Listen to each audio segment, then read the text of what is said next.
अस्सलाम वालेकुम रहमतुल्लाहि बरकातहू। प्यारे बच्चों, आप लोगों का इस्तकबाल है मुताल्ला सीरीज़ नीट इम्तिहान की तैयारी में।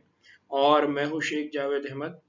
हम लोग चैप्टर नंबर 6 तौरीस की सालमाती बुनियाद मॉलिकुलर बेसिस ऑफ इनहेरिटेंस इस चैप्टर की स्टडी कर रहे हैं। अभी तक हमने इस चैप्टर के अंदर जो हमारा लास्ट पॉइंट रहा है उसमें हमने ये देखा कि जो डीएनए का सिक्वेंसिंग का तरीका है वो कैसा होता है। तो हमने ह्यूमन जीनोम प्रोजेक्ट देखा। ह्यूमन जीनोम प्रोजेक्ट के अंदर जो सीक्वेंसिंग होती है उसकी मेथडोलॉजीज देखा।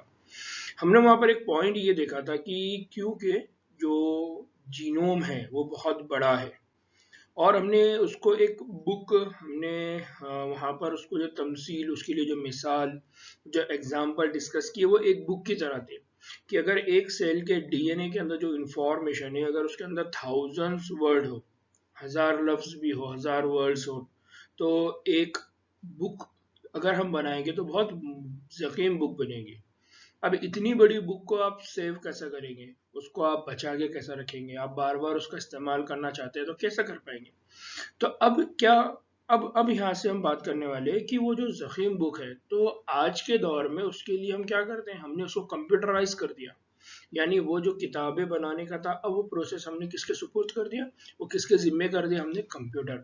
नाउ बच्चों, आज जब हम डाटा जनरेट करते हैं ह्यूमन का एनालिसिस करके, जो जीनोम हमने डाटा जनरेट किया हुआ है, जो मालूमात हमने हासिल की है, अब उस मालूमात को हम कंप्यूटर की शक्ल में इस्तेमाल करते हैं। तो आज जो टॉपिक हम डिस्कस करने वाले हैं, आज हम डिस्कस करने वाले हैं बायो इन्फॉर्मेटिक्स। आज हम क्या स्टडी करने वाले हैं, बायो इन्फॉर्मेटिक्स। बायो इन्फॉर्मेटिक्स किसको कहते हैं? तो मैंने जैसा कहा कि हमारे पास जो डाटा जनरेट होगा वो कई किताबों पे मुश्तमिल होगा, कई किताबों पर मुश्तमिल होगा और उसमें से हमको बहुत सारी चीज़ें हासिल करना है, बहुत सारी चीज़ें समझना है।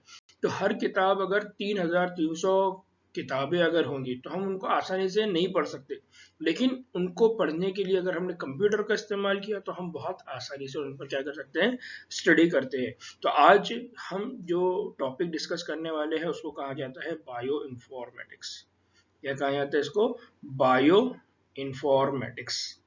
जैसा कि यहाँ पर लिखा हुआ है, जैसा कि उम्मीद थी, जखीम डेटा तेज रफ्तार कंप्यूटेशनल मशीनों की ज़रूरत को लाजमी बना दिया है जो इसको जमा कर सके और ज़रूरत के मुताबिक इसमें से काम की बातों को निकाल सके ताकि इनका तजिया किया जा सके। क्योंकि डाटा इतना जनरेट हुआ, इतना ह्यूज डाटा जनरेट हुआ, अब उस ह्यूज डाटा के अंदर से हमको क्या करना है, हमारी ज़रूरत की चीज़ें एक तो हमको निकालना है, दूसरा जैसा जैसा इंफॉर्मेशन बढ़ते जाएंगे उसको क्या करते जाना है, ऐड करते जाना है। तो कितनी किताबें और बढ़ेंगी, तो उससे बेहतर है कि हम क्या करें, कंप्यूटर का इस्तेमाल करें। उसी से कंप्यूटर का इस्तेमाल जब बायोलॉजी में किया जाने लगा तो उससे नई ब्रांच बनी जिसका नाम है बायो इन्फॉर्मेटिक्स।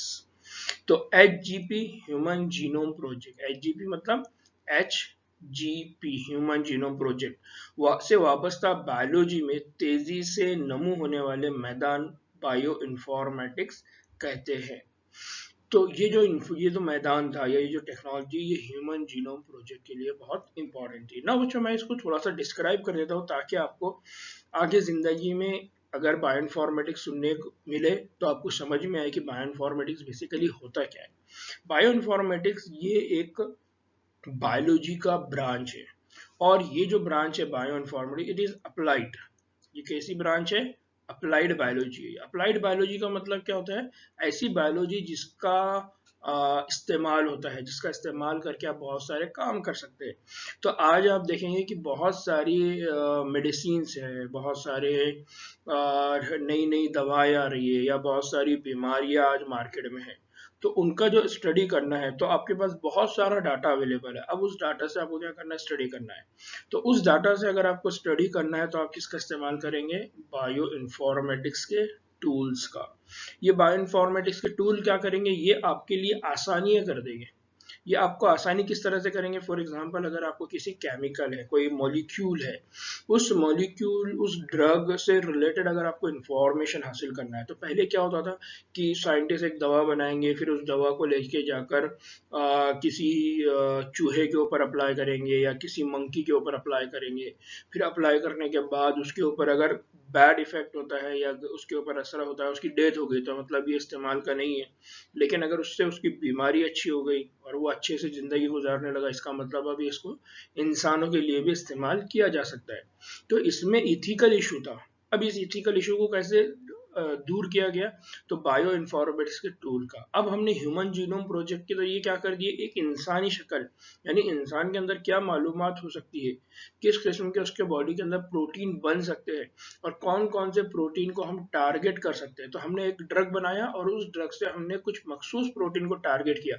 अगर उन प्रोटीन को हम किल कर देते, इसका मतलब उस बीमारी को हम क्या कर सकते हैं, खत्म कर सकते हैं।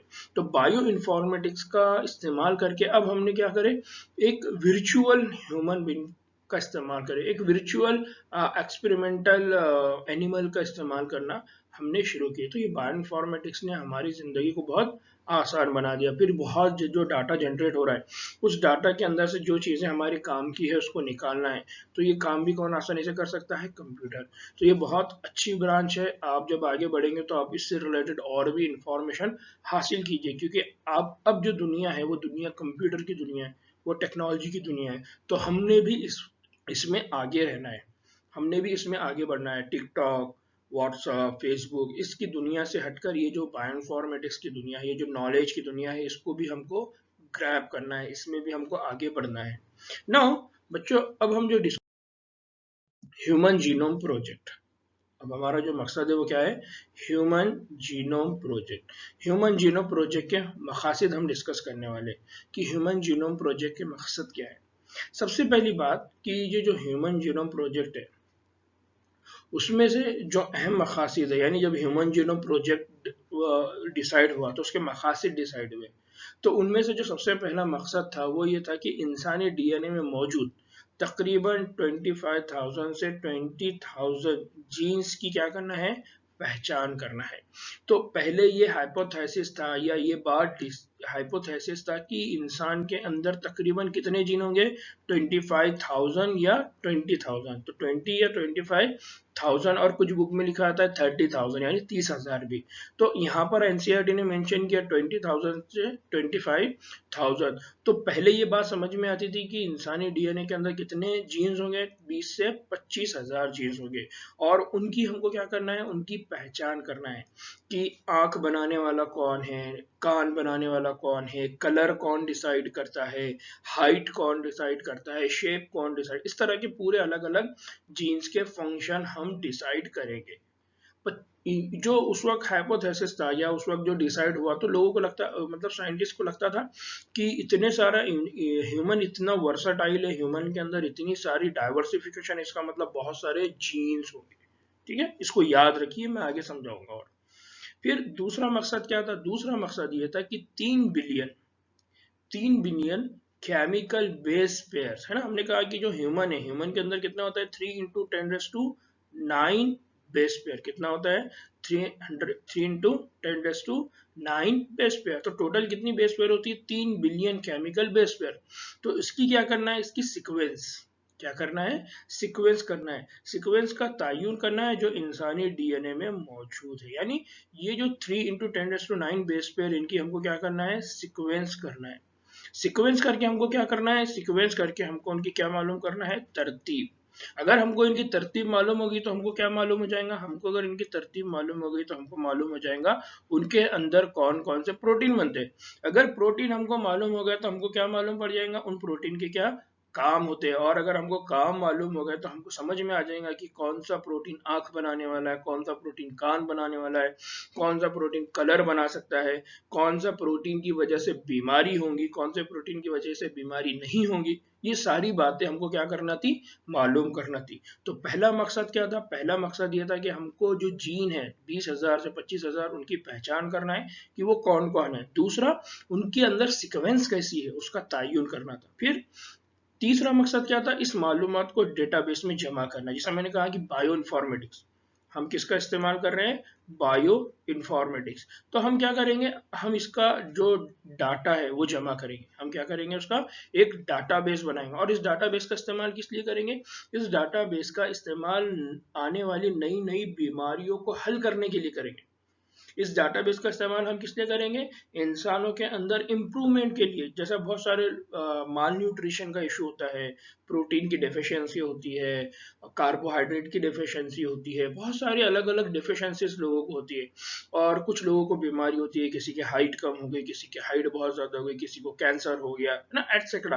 तो अगर हमारे पास एक डाटा बेस होगा जिसके अंदर सारी इंफॉर्मेशन स्टोर होंगी, तो हम क्या कर सकते हैं? उस इंफॉर्मेशन का इस्तेमाल करके इन सारी बीमारियों का इलाज कर सकते हैं, या इंसान के अंदर क्या कर सकते हैं? इम्प्रूवमेंट कर सकते हैं, इंसान को और अच्छे से अच्छा बना सकते हैं। तो इस तरह से हम क्या करना चाहते थे?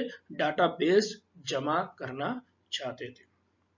फिर इस चौथा मकसद क्या था? चौथा मकसद ये है कि डेटा के तजिया करने वाले तरीकों को मजीद बेहतर, मतलब हम क्या करेंगे? हमने एक बार डेटा जमा कर दिया, अब इस डेटा को बेहतर से बेहतर तरीके से हम इसको कैसा एनालाइज करेंगे, इसके अंदर से हम कैसे इंफॉर्मेशन को सही जगह पे इस्तेमाल कर सकेंगे, उसके लिए भी हम क्या करेंगे? तरीकों को मजीद से मजीद क्या करते जाएंगे? बेहतर बनाते जाएंगे। इसलिए बच्चों आप देखेंगे कि बायो इन्फॉर्मेटिक्स ये ग्रोविंग फील्ड है। जिस तरह से आप नाम सुनते हैं बायोटेक्नोलॉजी, माइक्रोबायोलॉजी, तो इसी तरह से बायोइन्फॉर्मेटिक्स, तो इसमें कंप्यूटेशनल बायोलॉजी। आज हम कंप्यूटेशनल बायोलॉजी के अंदर प्रोटीन का स्ट्रक्चर डिजाइन करेंगे, उस प्रोटीन के अंदर क्या क्या चेंजेस होते हैं, तो उससे हमारे बॉडी पे क्या असर पड़ते हैं, ये हम सिर्फ कंप्यूटर के ऊपर ही मालूम कर ले सकते हैं। इंसान के बॉडी के ऊपर एक्सपेरिमेंट करने से पहले हम कहाँ इस्तेमाल कर ले सकते हैं उनको? कंप्यूटर। तो कंप्यूटेशनल बायोलॉजी ये एक और नई ब्रांच है।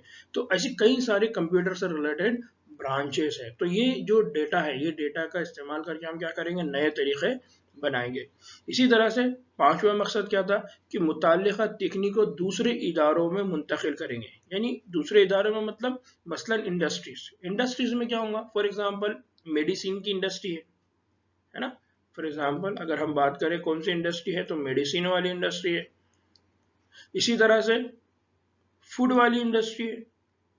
तो ऐसी डिफरेंट टाइप की इंडस्ट्रीज हैं, उनको हम ये डाटा देंगे। फॉर एग्जाम्पल फूड वाली इंडस्ट्री को हम देंगे कि भाई जो ह्यूमन है, उन ह्यूमन के लिए ये प्रोटीन की डाइट सबसे अच्छी है।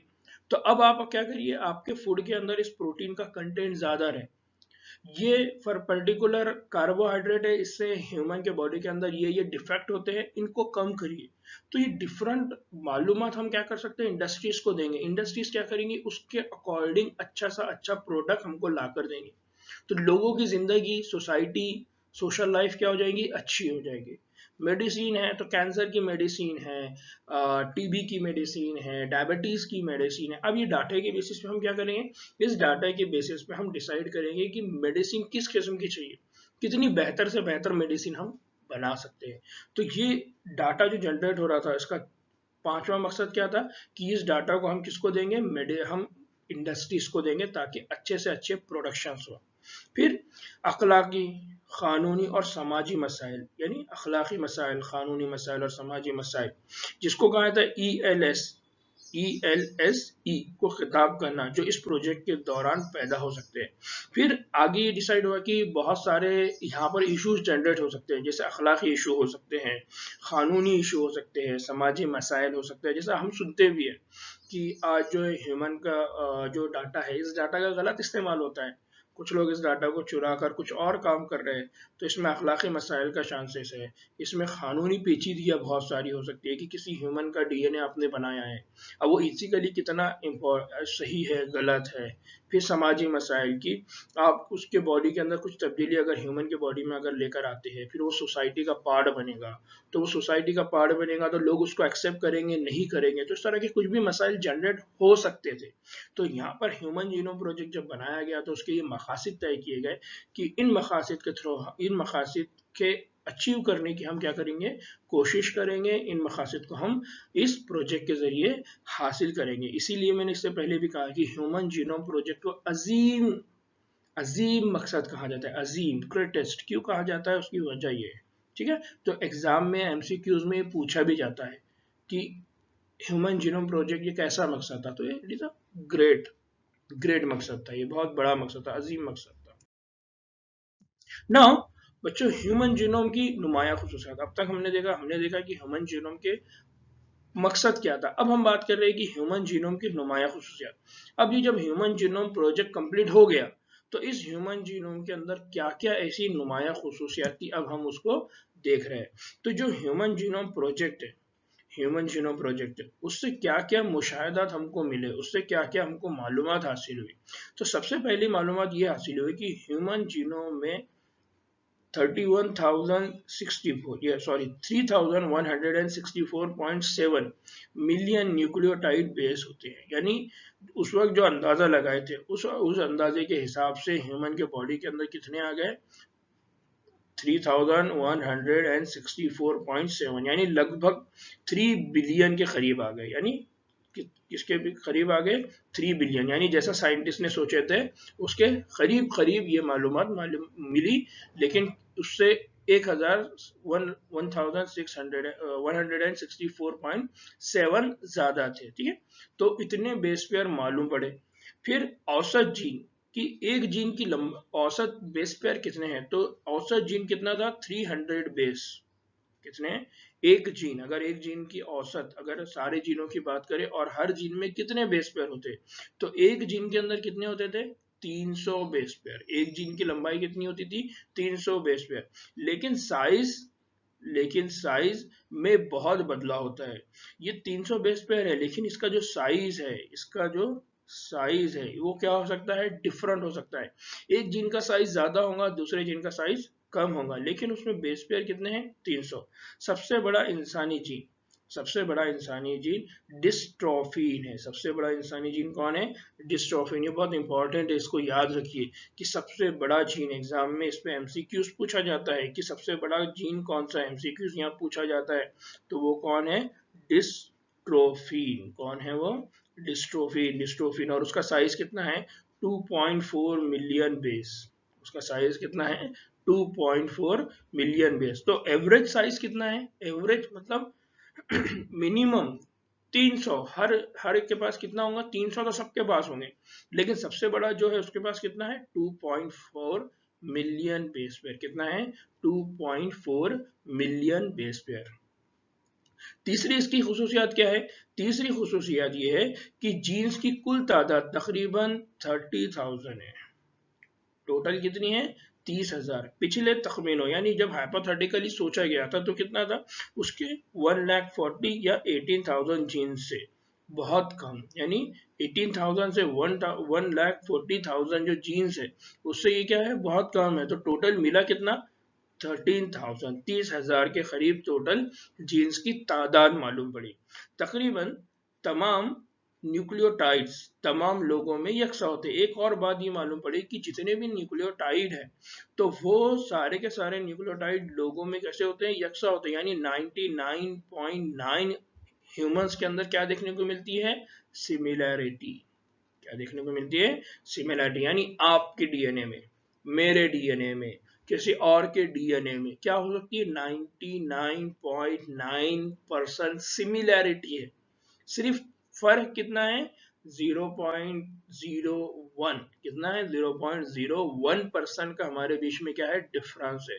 99.9% हमारे बीच में क्या है, यकसानियत है, सिमिलैरिटीज है। ये बहुत ही इंपॉर्टेंट चीज है, इसको याद रखिए ना। फिर यहाँ पर एक और बात जो मालूम पड़ी वो कि 50% दरियाफ्तशुदा जीन से ज्यादा का काम अभी मालूम नहीं है। यानी 50%, यानी 0.5% से ज्यादा, है ना, से दरियाफ्त, जो भी दरियाफ्त हुई है, 50% से दरियाफ्तशुदा जीन से ज्यादा का काम अभी मालूम नहीं है। यानी जो 50% दरियाफ्तशुदा है उन्हीं जीन्स के भी काम मालूम है, अभी और बहुत सारे जीन्स है जिनके काम हमको मालूम नहीं है। जीनोम का पांचवी खुसूसियत क्या है, जीनोम का 2% यानी 2% से भी कम हिस्सा क्या करता है, प्रोटीन कोड करता है। ये बहुत इंपॉर्टेंट चीज है कि प्रोटीन कितने, प्रोटीन बनाने वाले जीन कितने हैं, 2% से भी कम, 2% से भी कम क्या होते हैं, प्रोटीन बनाते हैं। और जबकि हम ये कह रहे हैं कि हमारे बॉडी में तकरीबन जो काम होते हैं वो प्रोटीन करते हैं, तो इतना बड़ा जो डीएनए का पार्ट है वो क्या करता है। अगर हम 3 बिलियन बेस पेयर डीएनए की बात करें तो 3 बिलियन बेस पेयर डीएनए के अंदर सिर्फ हम कंसीडर कर ले कि 3 बिलियन में से अगर हम डिवाइड करें तो हम अगर कंसीडर करें कि सिर्फ 100 बिलियन बेसिस ही प्रोटीन बनाते हैं, तो बाकी का 29 बिलियन बेस पेयर किस काम के, वो क्या कर रहे हैं, तो यहाँ पर बहुत इंपॉर्टेंट चीज है कि सिर्फ हमारे बॉडी के अंदर 2% से भी कम के जीन्स है जो क्या कोड करते हैं, प्रोटीन। तो बाकी के कौन है फिर, बाकी के टीआरएनए हैं, आरआरएनए हैं, एम है ना, और इसी तरह के एसआरएनए हैं, बहुत सारे ऐसी इंफॉर्मेशन है जो वो डीएनए कोड करता है। तो ये इंफॉर्मेशन में से सिर्फ 2% प्रोटीन है, सिर्फ 2% से भी कम क्या है, प्रोटीन है। बाकी के फिर अलग अलग फैक्टर्स हमारे डीएनए क्या करता है, बनाता है।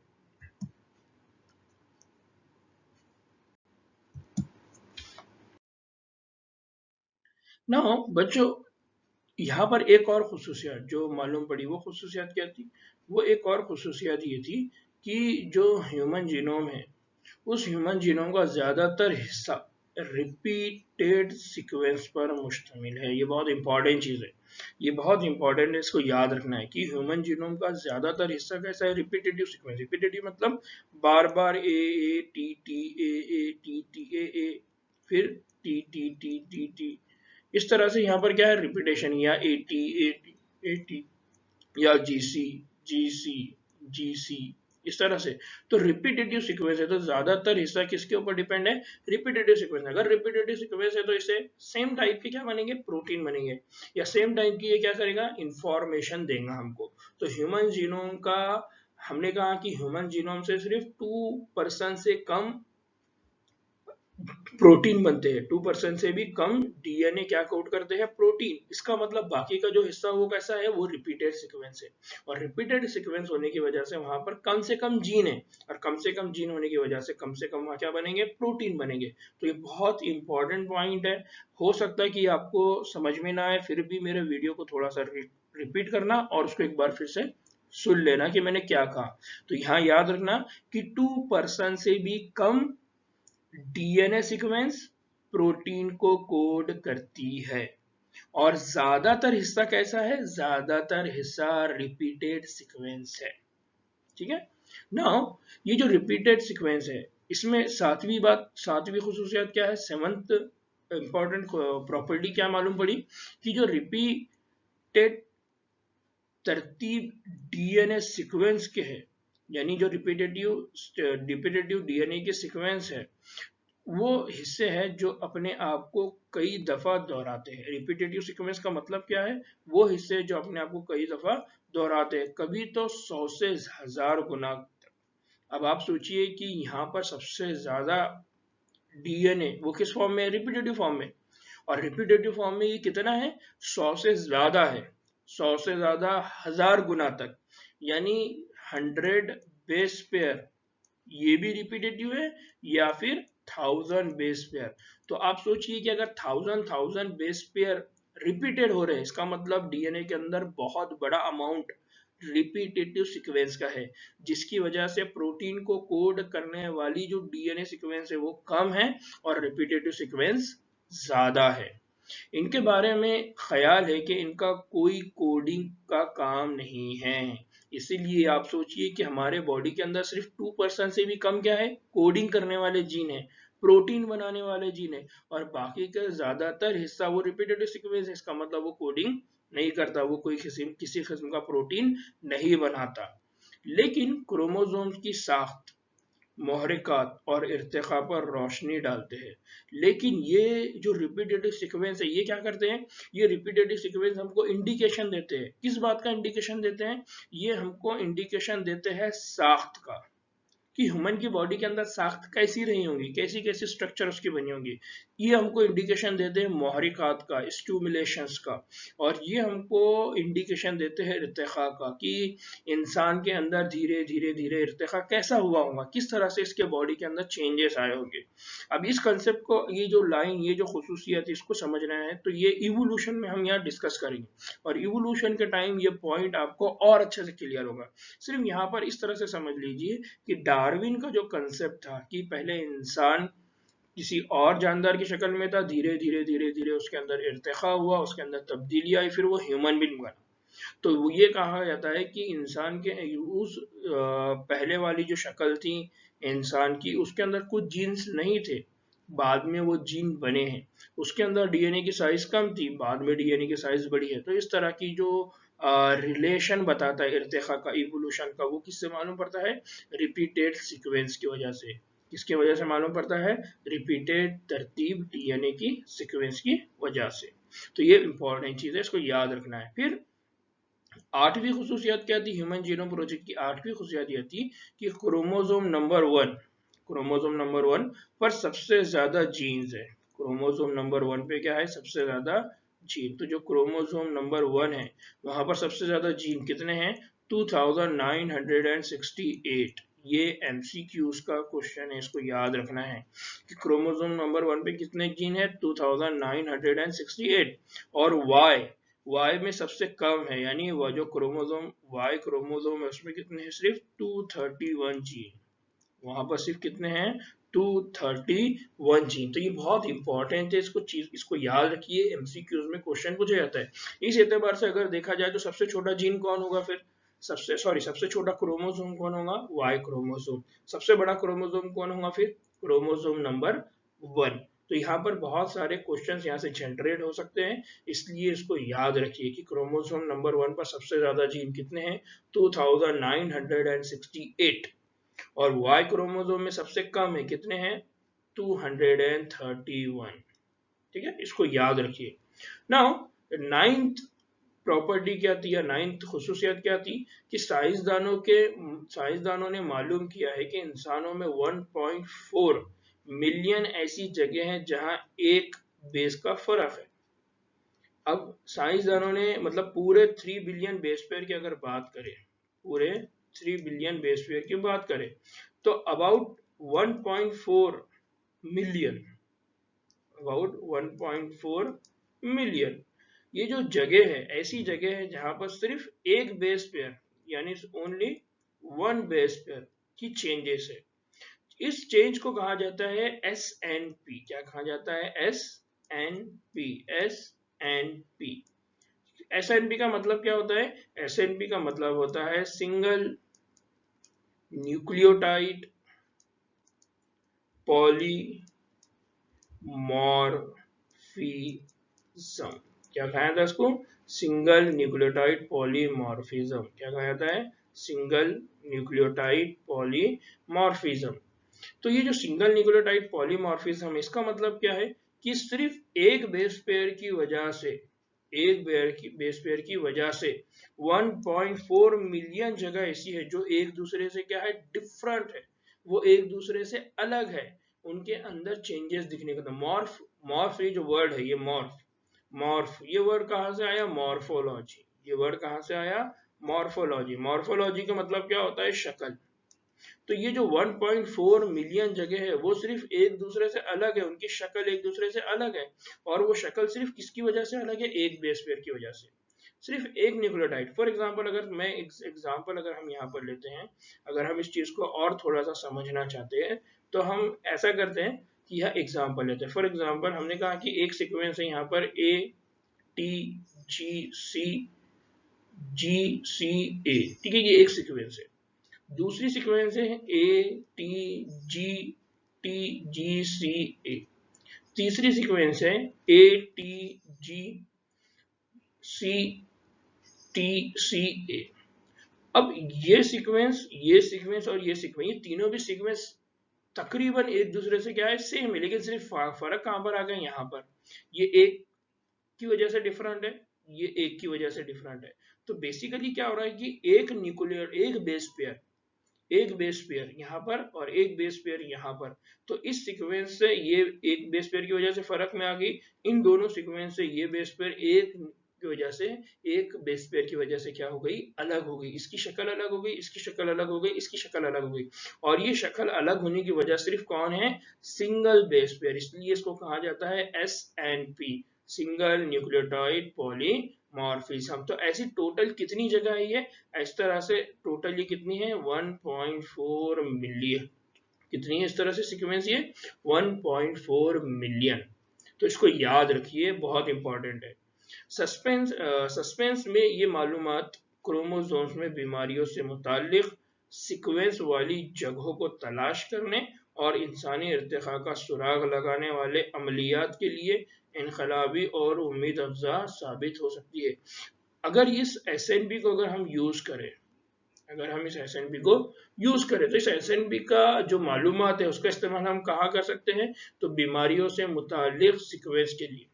नॉर्मल ह्यूमन के अंदर ये सीक्वेंस कैसी होंगी और एक बीमार बॉडी के अंदर किस तरह की सीक्वेंस होगी, तो हम इसकी बेसिस पे क्या कर सकते हैं, मालूम कर सकते हैं कि नॉर्मल जीन कैसा होता है, एबनॉर्मल जीन कैसा होता है, बीमारी वाला जीन कैसा हो सकता है। तो ये बहुत इंपॉर्टेंट चीज है और इसी SNP का इस्तेमाल करके हम क्या करते हैं, इंसानों के बीच में फर्क करते हैं, इंसानों के बीच के डिफरेंस को क्या कर सकते हैं, इजीली मालूम कर सकते हैं। तो ये SNP किस तरह इस्तेमाल होता है, हम ये बायोटेक्नोलॉजी के चैप्टर में आगे पढ़ेंगे। नाउ बच्चों, अब हम बात कर रहे हैं कि ये जो ह्यूमन जीनोम प्रोजेक्ट है उसका इस्तेमाल और मुस्तकबिल के चैलेंजेस, ये जो हम इस्तेमाल की बात कर रहे हैं इसका इस्तेमाल कैसा होगा और मुस्तकबिल में यहाँ पर हमारे पास चैलेंजेस क्या क्या हो सकते हैं। तो मैं इस पैराग्राफ को पढ़ूंगा, इंशाल्लाह हम उसको समझेंगे। DNA सीक्वेंस से हासिल होने वाले माने-खेज़ इल्म आने वाले सालों में हमारी हयातियाती निज़ाम को सूझबूझ के बारे में तहकीक की राहें हमवार करेगा। यानी लोगों के लिए इंसान से मुतालिक सोचने में ये क्या कर सकता है, हमारे लिए मददगार साबित हो सकता है। इतने बड़े काम के लिए दुनिया भर के पब्लिक और प्राइवेट इदारों में मुख्तलिफ मौज़ूआत के हज़ारों माहिरीन की जहानत और महारत की क्या पड़ेंगी, ज़रूरत पड़ेंगी। तो अब ये जो ह्यूमन जीनोम प्रोजेक्ट है, जब हमको मालूम पड़ा कि यार ये इतना अजीम है, ये इतना बड़ा है, इतनी ज़बरदस्त ये ह्यूमन जीनोम के अंदर इंफॉर्मेशन है, तो अब ये काम किसी एक ऑर्गेनाइजेशन का, एक पब्लिक प्राइवेट इदारे का है क्या, नहीं। इसलिए अब पूरी दुनिया के अलग अलग इदारों की इसमें क्या पड़ेंगी, जरूरत पड़ेंगी। और सिर्फ इदारों की नहीं बल्कि उसके अंदर काम करने वाले माहिरीन की हमको क्या पड़ेंगी, जरूरत पड़ेंगी।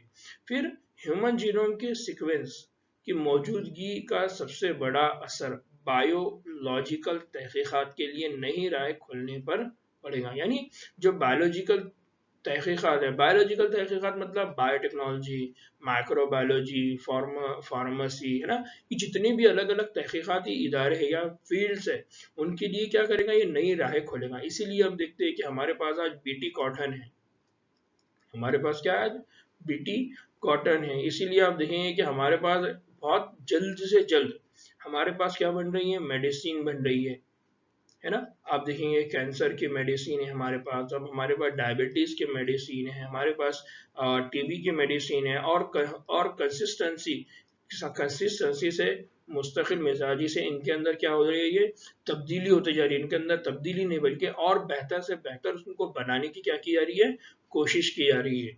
माजी में मुहक्किकीन एक वक्त में एक बार चंद जीन्स का मुताला करते थे। पहले क्या होता था कि एक बार में एक जीन्स का मुताला होता था। अब मुकम्मल जीनोम सीक्वेंस और जदीद टेक्निक्स के सहारे हम सवाल को ज्यादा मुनज़्ज़म तरीके और वसी पैमाने पर क्या कर सकते हैं, हल कर सकते हैं। तो पहले ज़माने में क्या होता था कि बहुत कम इंफॉर्मेशन की बेसिस पे ही कंक्लूजन निकल जाता था, लेकिन अब हमारे पास क्या है, पूरा ह्यूमन जीनोम का सीक्वेंस है। तो हम क्या करवा सकते हैं, मैं, आप, हम सब हमारी कंप्लीट जीनोम सीक्वेंसिंग करवा सकते हैं। हम हमारे बॉडी का छोटा सा पार्ट देंगे जिससे हमारा DNA निकलेगा, उसको वो पूरी सीक्वेंसिंग करेगा और आपके बॉडी के अंदर जीनोम की किस तरह की सीक्वेंस मौजूद है ये आपको बताएगा। तो अब हम क्या कर सकते हैं, हम एक दो जीन के बजाय पूरे जीनोम की क्या कर सकते हैं, हमारे बॉडी के स्टडी कर सकते हैं कि हमारे बॉडी में किस किस्म के DNA की सीक्वेंस है। वो जीनोम वो जीनोम में तमाम जीन्स, मसलन एक बाफ्ट या उजू या ट्यूमर के तमाम ट्रांसक्रिप्ट का बैक वक्त हम क्या कर सकते हैं, मुताला, यानी हमारी बॉडी के अंदर क्या क्या तब्दीलियां हो रही है, उन तब्दीलियों के लिए सिर्फ बाफ्ट नहीं, सिर्फ उजू नहीं या कोई ट्यूमर नहीं, बल्कि पूरे बॉडी के अंदर किस किस्म के ट्रांसक्रिप्शन हो रहे हैं, किस किस्म के RNA बन रहे हैं, किस किस्म के प्रोटीन बन रहे हैं, सबकी क्या कर सकते हैं, हम स्टडी कर सकते हैं। किसी तरह हजारों जीन्स और प्रोटीन्स बाहमी नेटवर्क्स में एक साथ काम करते हैं। हम ये भी देख सकते हैं कि किस तरह से हमारे बॉडी के अंदर सारे के सारे हजारों जीन हैं, हजारों प्रोटीन है, और वो एक दूसरे के साथ क्या कर रहे हैं, बाहमी नेटवर्क के जरिए वो क्या कर रहे हैं, एक दूसरे के साथ क्या कर रहे हैं, काम कर रहे हैं। म्यूचुअल अंडरस्टैंडिंग के जरिए कहिए या कोऑर्डिनेशन के जरिए कहिए, वो क्या कर रहे हैं, हमारे बॉडी के अंदर काम कर रहे हैं। और हयात की केमिस्ट्री की नगमा सराई करते हैं। और हयाती केमिस्ट्री मतलब जिंदा रहने के लिए जो केमिस्ट्री है, जिंदा रहने के लिए जिस तरह के मामलात है, वो सब यहाँ पर क्या हो रहा है, हल हो रहे हैं। तो बच्चों ये जो बहुत इंपॉर्टेंट है ह्यूमन जीनोम प्रोजेक्ट, तो आज ह्यूमन जीनोम प्रोजेक्ट से बहुत सारी बातें आप लोगों को समझ में आई। उम्मीद है कि जो लेक्चर था, ये लेक्चर आप लोगों को समझ में आया होगा। इस लेक्चर में अगर आपको कोई डाउट है, कोई प्रॉब्लम है, तो आप लोग मुझको व्हाट्सएप पे मैसेज कर सकते हैं या मेरे यूट्यूब चैनल पे कमेंट कर सकते हैं। इंपॉर्टेंट चीज़, इससे पहले मैंने कहा कि इस चैनल को ज़्यादा से ज़्यादा सब्सक्राइब करिए, इसको शेयर करिए। एक और अच्छी चीज़ ये है कि अक्सीर एकेडमी के नाम से मैंने ब्लॉग बनाया है। इंशाल्लाह आज मैं उसकी लिंक शेयर करूंगा। इस ब्लॉग के ऊपर मैंने डीपीपी ऐड करके रखा हुआ है। इस ब्लॉग के ऊपर हमारे जितने भी यूट्यूब के वीडियोस है वो अपलोड करके रखे हुए हैं। डीपीपी जिसको जब चाहे वो जाके वहां से आप स्टडी कर सकता है। और इंशाल्लाह उस ब्लॉग के अंदर और भी बहुत सारी इम्प्रूवमेंट होंगे। तो अब आप लोगों के लिए दो काम है, एक तो वीडियो यूट्यूब चैनल की लिंक को भी आपको शेयर करना है, प्लस मेरे अक्सीर एकेडमी wordpress.com इस ब्लॉग की भी लिंक को आप लोगों को क्या करना है, शेयर करना है, ताकि बहुत सारे वो बच्चे जिनके डीपीपी पहले से रह गए, वो डीपीपी को आसानी से क्या कर सके, हल कर सके, सॉल्व कर सके, उसमें वो आसानी से पार्टिसिपेट कर सके। तो उम्मीद है कि लेक्चर आप लोगों को समझ में आया। इंशाल्लाह हमारी दोबारा मुलाकात होती है नेक्स्ट लेक्चर के अंदर। चलिए, अल्लाह हाफिज।